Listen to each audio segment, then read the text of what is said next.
Napanalig na pala ng mga diwata ang tribong ito. Naunahan tayo. Vas ni Von Darjan tao. Sheda! Mapayapa ang pamamaraan ni Lyra. Iba ang sa atin. Nawawala na naman ang tungkod ko, Pereda.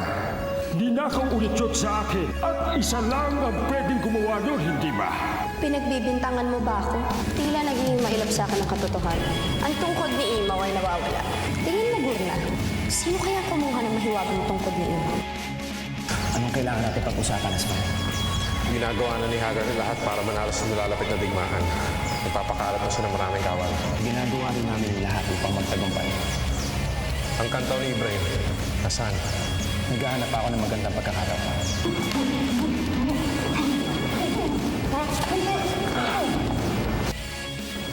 Akil? Pakita mo sa akin ang aking nakaraan. Mula pagkabata hanggang ngayon, matagal na panahon akong naging tanga. Kahit nagkamali ako sa kanila noon, napatawad pa rin nila ako't minahal. Naglaklakbay ka sa madilim na puso. At ngayon, narating mo na ang dulo noon, ang liwanag. Amihan! Sinaktan niyo siya? Dahil siya ang traitor na hinahanap natin.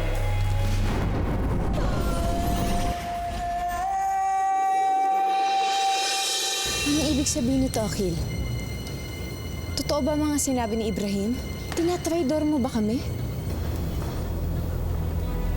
Magtapat ka, Akil. Ikaw ba ang nagpatakas sa bihag nating si Asval? Ano pang mga kasinungalingan at kalokohan ang mga ginawa mo laban sa amin, Akil?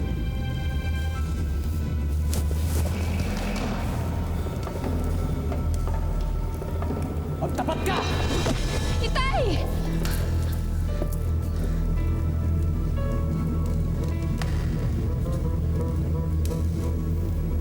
Paano mo nagawa sa amin ito, Akil? Pinagkatiwalaan ka namin. Umasa kaming lahat sa iyong katapatan. Hanggang ngayon, nasa inyo pa rin ang aking katapatan. Hindi magbabago yun kahit kailan. Pinahirapan ka ng kalaban. Sinaktan. Nawala sa inyong lireyo. Ngunit umani ba ako kay Hagon? Hindi. Mas pinili ko pang mamuhay sa gubat katulad ng Pasneya kaysa kumapi sa kanya. Hanggang ngayon, nandito pa rin ako sa tabi mo. Kahit mahirap,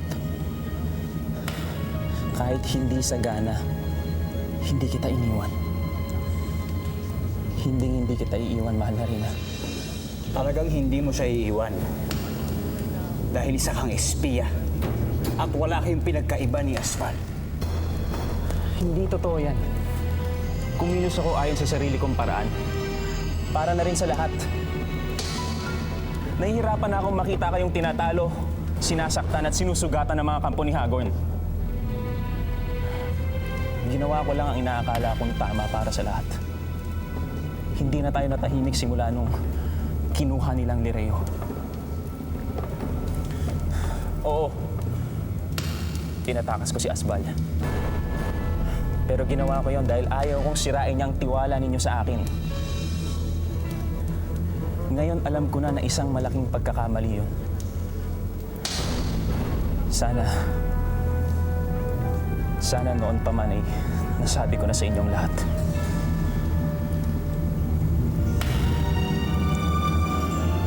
Ang lahat?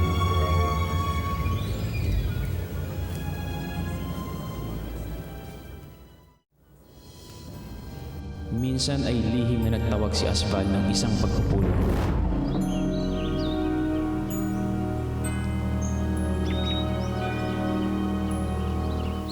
Asval! Asval! Asval! Mas teles no, Akil. Bakit mo ako gusto makausap? Kasi ba itong patibong ninyo ni Hagorn?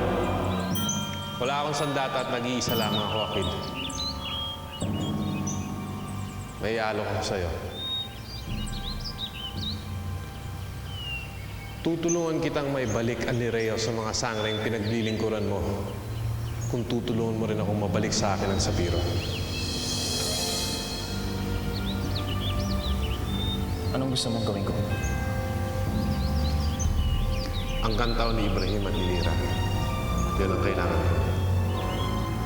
Ibigay mo sa akin yan at pag mo pa sa akin na yan, ay tutulungan kitang mabawi ang Lirea mula kay Hagorn.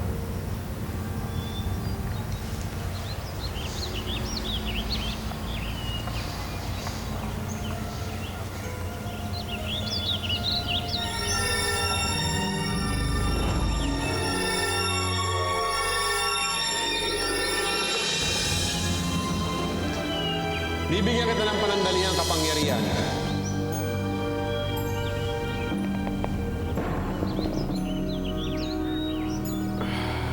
Para ikay makapagbalat kayo.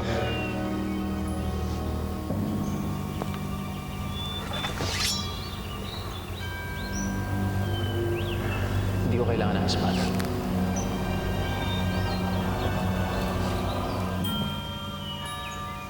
Kahoy? Hindi ko kailangan manakit upang makuha yun. Kung gano'n, nagkakaintindihan tayo. Paano ako makakasiguro sa'yo?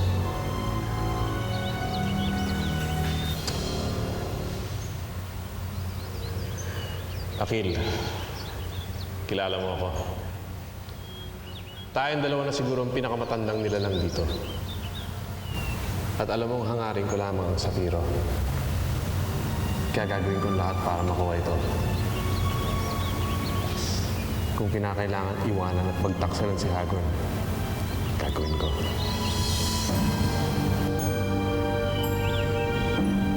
Pinanghawakan ko ang salita ni Asval mula noon.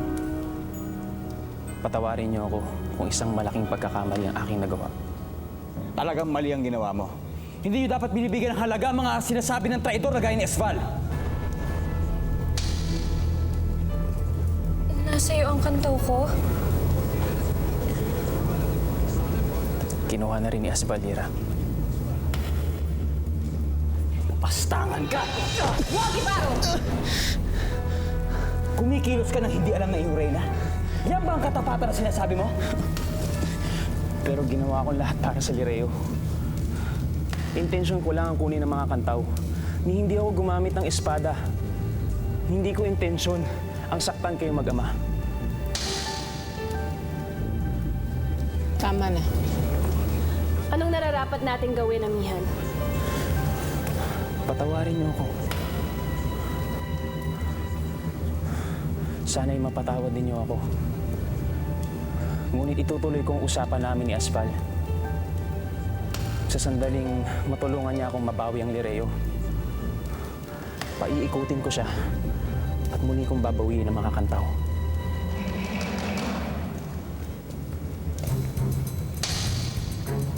Kailangan ipatupad ang batas. Anong batas yun? Ang batas ng kamatayan.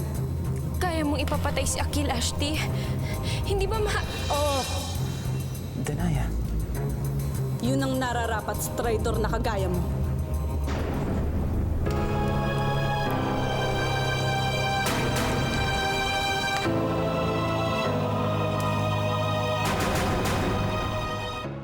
Amihan?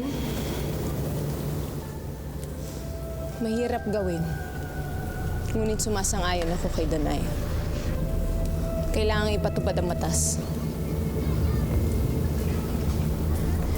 Inay, huwag niyong gawin yan, oh. At bakit hindi, Lira? Sa batas nating mga diwata, malaking kasalanan ng kataksilan. Dahil pinagsisisihan niya na lahat at humihingi na siya ng tawad. Malaki rin ang naitulong ni Akil sa Lireo. Isang kasalanan lang ba ang magiging kapalit ng lahat? Patawarin niyo na siya, Inay. Ashti. Maaari siyang mapatawad. Ngunit kailangan niya pa ring dalhin habang buhay ang kataksilan ng kanyang nagawa.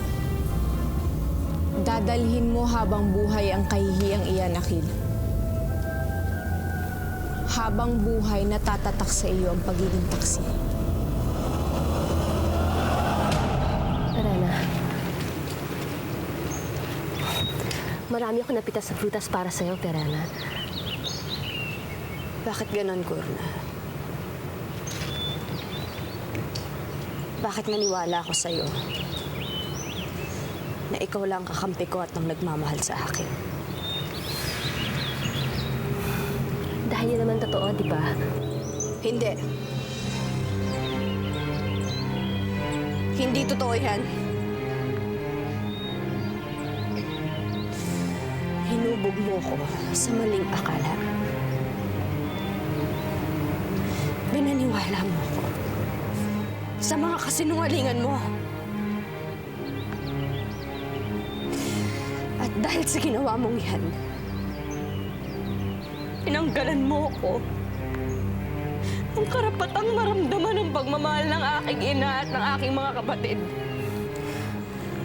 Ano ba sinasabi mo? Hindi kita maintindihan. Sheda!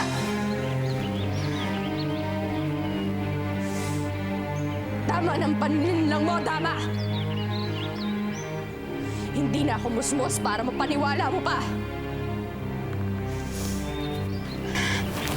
Napakasama mo. Hindi na ako naniniwala sa'yo!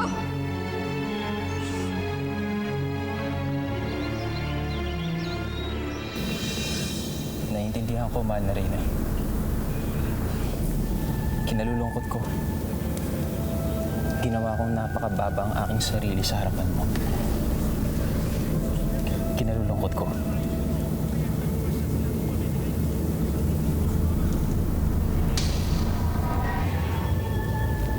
Lira.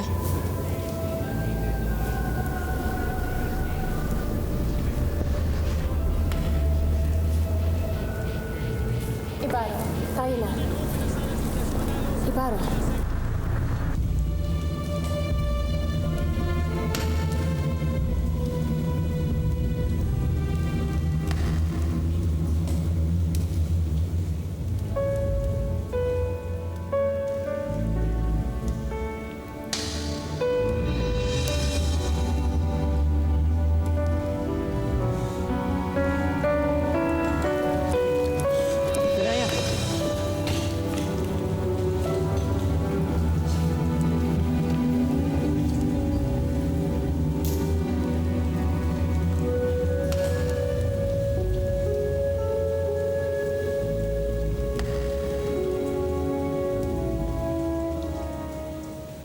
Kailan mo ako mapapatawad, Danaya?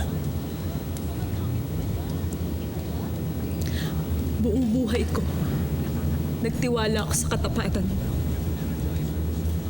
Wala akong sinabi o ginawa na hindi ko ginalang. Pero sa nangyaring ito, lahat ng pagtitiwala at paggalang ko sa'yo, laho na.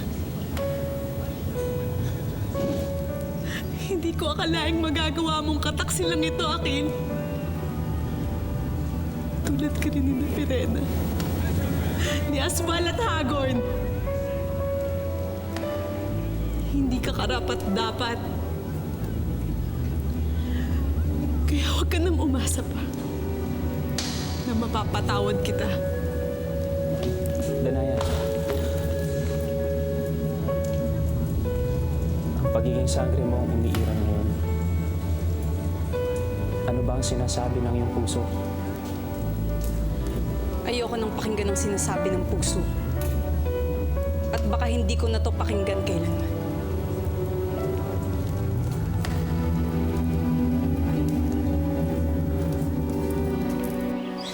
Bakit mo nagawa sa akin to, Gurna? Bakit mo ako pinalaki sa kasinungalingan? Gusto kitang maging Reyna. Maging mataas. Na kahit kailan, hindi natin natikman. Tayo mga magkahati ang mga dugo. Anong ibig mo sabihin? Anong sinasabi mo magkahati ang dugo? Wala akong kailangang ipaliwanag sa'yo, Verena.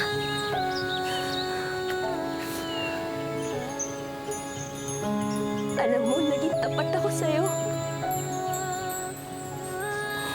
Hindi na kita parang anak ko. Wala akong ibang ginusto, kundi matikman mo ang karangalan na kahit sino man hindi nakamtan.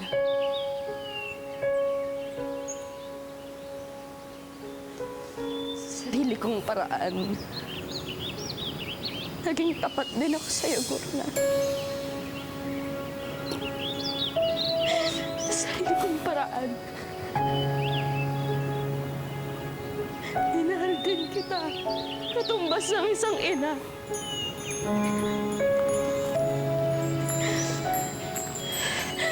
Pero hindi kita inangkin.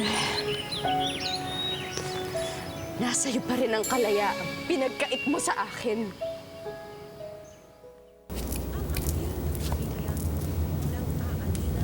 Ano na naman yan? LQ na naman kayo. Ikaw naman, Akhil, hindi ka na nasanay sa Ashley Denaya ko. Talaga naman masungit yun eh. Ilipas din yan, bukas wala na yan. Naintindihan ko siya. Meron siyang katuwiran upang magalit sa akin.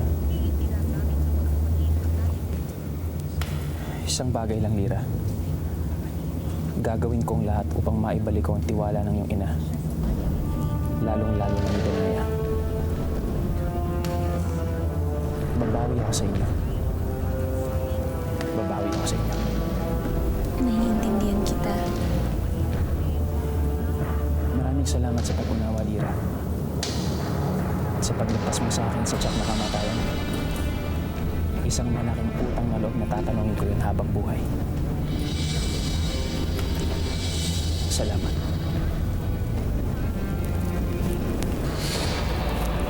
Teka, Akhil.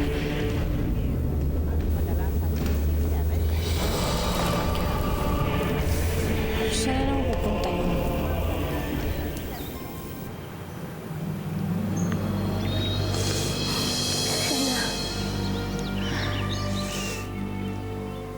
Kaya ngayon, tanggapin mo ang pagpataw ko ng katarungan sa ginawa mo sa akin. Ang pagtapos ko sa maramot mong pagmamahal.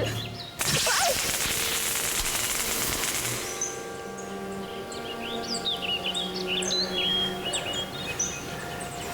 Sabi ko na ba, hindi mo kaya saktan. Dahil may mas mabigat na parusa para sa'yo.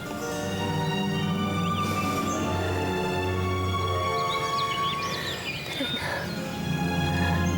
Anong gagawin mo?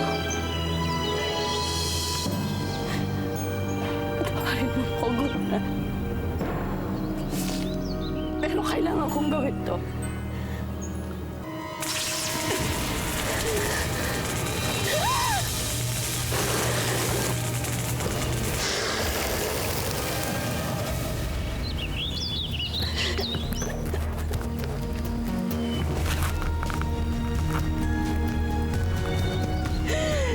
Sa sarili kong paraan.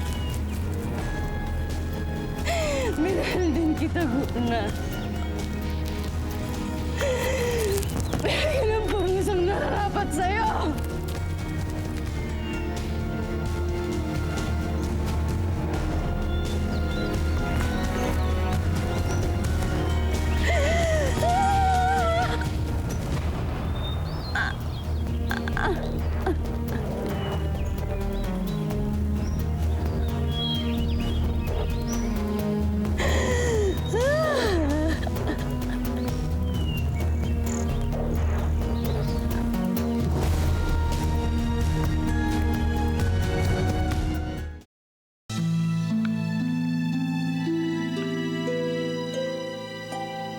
Anthony, naayos ko na pala yung mga damit mo para sa pagpasok mo sa opisina sa Lunes.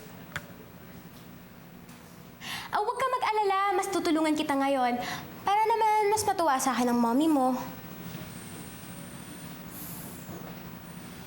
Anthony, bakit may problema pa?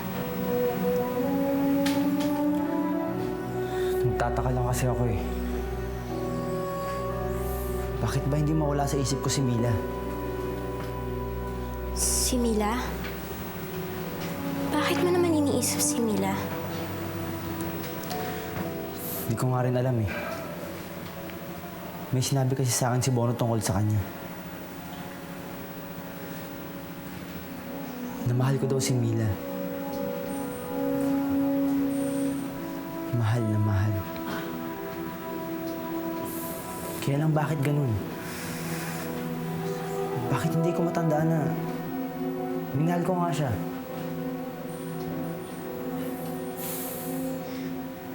Huwag mo nga paniwalaan ang mga sinasabi ng mga tao na sa paligid mo. Ako lang ang mahal mo, Anthony.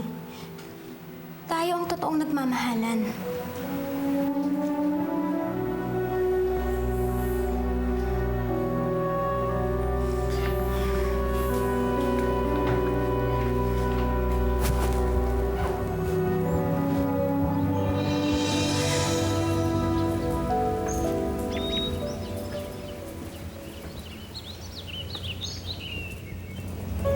Ashley Denaya?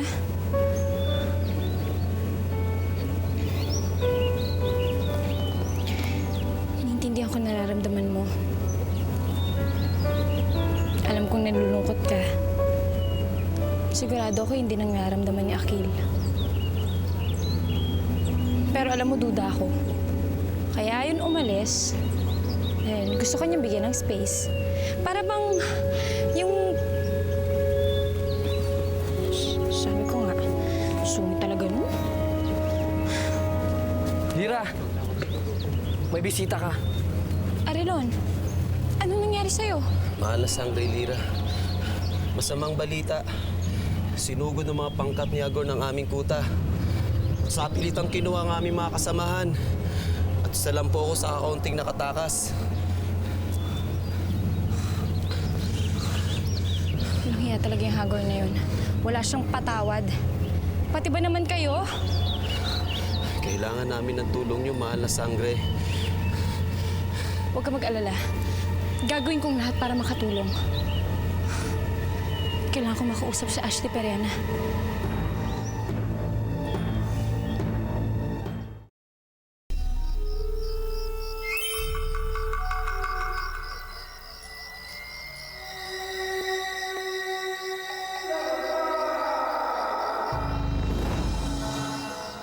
Abisala, Akil.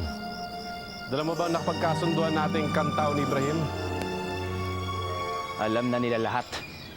Kaya muli kong binabawi ang kantaw ni Lira upang isoli sa kanya. Nananaginip ka ba? At bakit ko naman gagawin yun?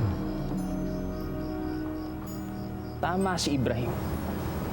Hindi dapat kita pinagkatiwalaan. Ang ibig sabihin ba nito ay tumitiwalag ka na sa kasunduan natin? Hindi ko kinikilala yung kasunduang ngayon ko pinagsisisihan na pinakawalan pa kita. Dapat noon pa man ay pinatay na kita!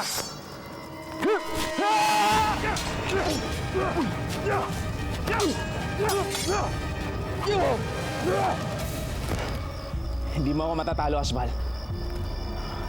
Pareho malalim ang karanasan natin sa digmaan. Tama ka, Akil.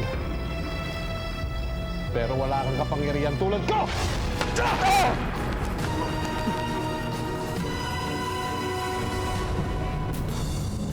Inay! Lira, saan ka nang galing? Bakit dala mo yung tungkod ni Imaw? Napulot ko to dun sa tabi ng bangkay ni Gurna. Ano nangyari? Saan pumatay kay Gurna? Si Ashley Perena. Ano? Sigurado kang Alina. Ito ang maghatid sa atin sa publiya ng tinatagong kayamanan ng Sapiro. Kayamanan? Anong kayamanan? Perena! Magpakita ka sa amin, Perena! Pinauubaya ka sa'yo. Dinaramdam ka ba? Tama si Ibrahim. Kailangan ko nang umalis. Isa akong sumpa. Nagtakas ako. Kaya kamatayan din na nararapat sa akin.